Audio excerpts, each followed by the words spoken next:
What are the various, I think the phrase you used was various things, but if I got that wrong, you can correct me. But what are the various things that you believe pointed you to your conclusion that Tory Lanez did not shoot Megan Thee Stallion, other than the statement you've made repeatedly today that you believe Miss Pete is a liar?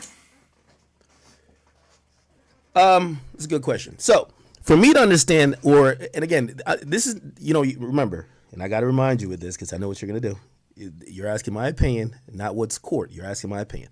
For me to believe anything, if right now you told me your dog got kidnapped in the Hudson River while you were on a raft, the first thing I'm going to say, how'd you get on a raft in the Hudson River? Like, I'm going to ask some background questions. So for me, with the entire situation, it's more than just what was admissible in court, is does this story make sense? I've heard the story multiple times. I've heard this story in length multiple times. They go to a party. Meg is invited by Kylie Jenner. She's there with her best friend. She's there with a stylist. Tory eventually gets kind of like almost like a third-party invitation. He pulls up, and they're all drinking. Kelsey gets pretty inebriated to the point she looks like she's almost blacked out. These are all things that are going to matter to me. Maybe not to the jury. It's going to matter to me. So, okay, all that happens. Meg, supposedly, and, I've spoken to some people that supposedly, they were there or they heard this and third. Meg supposedly was getting a little loud. She got into little arguments, little small arguments here or there. But for me, I took from that, this is a sign of intoxication. Tory gets there. He's a small guy. Even though he's a rapper that probably lives a lifestyle that has a higher tolerance. If he's drinking, and we saw them on Instagram Live in a pool, I could see where his tolerance is going to get him inebriated as well. I believe all three are inebriated. I believe that the bodyguard / the driver, Jaquan, I believe he's the only one that's sober. And again, this is why I keep saying my opinion, because my opinion is going to shape everything. Tory's a man who's screwing two women who did not know that they were, first of all, Meg, allegedly, right? And I'm going off just the reports that seemingly Kelsey has confirmed even on this song. Meg was screwing her man behind her back. Typical Houston chick behavior. You get what I'm saying? That's typical. That's their forte. Trust me, don't ask me, I know. But, so that's happening. They find out Tory's being extra because he had, and again, remember, this is my opinion because this is how I'm coming up with all my everything I'm coming up with in terms of the narrative. Tory had an issue with Kylie Jenner's baby daddy, who is Travis Scott. So he wants to still get a one-up. He's there. There's two women he's had sex with. They don't know. He's also doing a lot with another woman because he's thinking about a rap beef. Maybe he could, get a one-up on this guy. Meg calls it out. They get a little bit into it. From what it's even testified in court, Tory, Meg, and I guess really Meg and Tory asked to leave. Okay, it was seen as almost Meg, but whatever. I'll just say the group is asked to leave. Right? Somehow they get the intoxicated Kelsey, and they all leave. When they all leave, that is the point where it all kicks off. I've been in those situations where, hey, she didn't know that you were doing this with her. It's gonna be World War V in that car. So I've never bought the narrative that, oh, this is just she just found out that she's been screwing her man for months. And it's all chill. But until she says to Tory, you're a short guy that doesn't have a really lucrative music career, then he's like, I'm going to shoot you. That car was probably filled with, hey, how long this been going on? Yo, you not ish. And that's how this story, and all this matters in how I'm going to think about this, because I need to figure out a motive. Why the hell would Tory Lanez, who's a man who I've watched him in situations with other men where maybe a weapon or other violent means was available to him, why he didn't shoot them? Right? I've seen, he's been with many other women. Why he didn't shoot them? What was so special? And, is it the first time he's drank alcohol? Absolutely not. Why he didn't shoot somebody then? So, making it make sense to me in a narrative sense, and for me, I cared a lot more about the narrative than what happened because the only sober person never talked. And we don't have no clear video, and the audio depicts 3 shots, then a pause and 2. What I've always said, these women are fighting each other because that's how it happens. When women find out a guy ain't ish, they don't fight the man. They both fight each other. That's how it go down. Okay? Kelsey got all type of marks on her foot. She never was, which by the way, I think, I always thought Tory's legal team was they were inept. You know what I mean? Maybe you should have got somebody at Quinn and Emmanuel. Y'all could have probably done a better job. But they should have asked the obvious question. Why the heck is this woman have scratches and marks, and she didn't testify even to the fact saying he dragged all of these injuries were from him, even though she did admit to some physicality.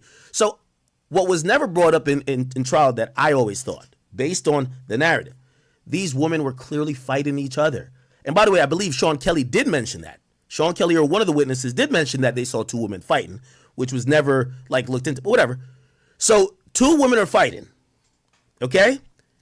In some street. Apparently the car was stopped before because Meg wanted to get out, but she eventually got back in the car. But eventually the car is stopped. Two women are fighting. It doesn't make sense to me that Tory grabs the gun and shoots at one woman 5 times and misses all 5 shots because at least based on the injuries, right? I do believe she got hit with bullets, but I believe the bullets ricocheted off the pavement. And I don't know if I know he's drunk, but I don't know if he's that bad of a shot. You shoot somebody who couldn't be more than 10 to 20 feet away, you miss 5 times. So what I believe, what most likely would be the issue, who has the most likelihood of wanting to shoot the other woman?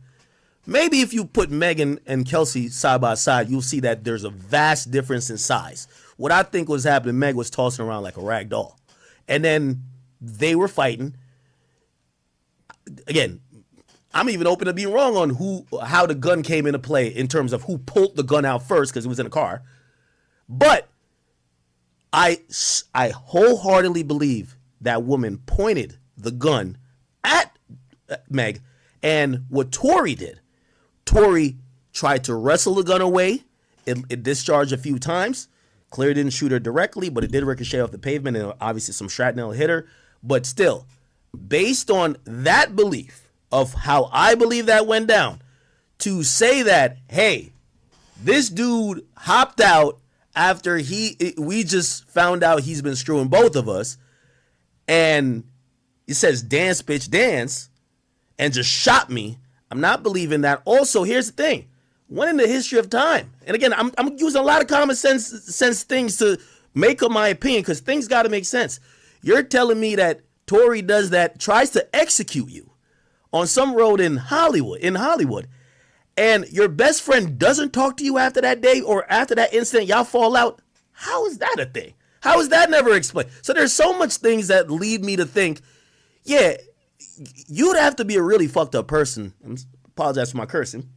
But so you got to be a really effed up person to watch your friend almost get executed and then sit there and basically don't throw this guy underneath the jail unless maybe there was some culpability that you had. And also, she was granted immunity or use immunity at least. So again, I have to think that whatever story that, obviously the jury did agree with and they convicted him of, it ain't just as black and white as that. And again, we could play the technicality game all day where it's like, did Tory have the gun in his, because even in my argument, he's grabbing a gun from her and the gun goes off.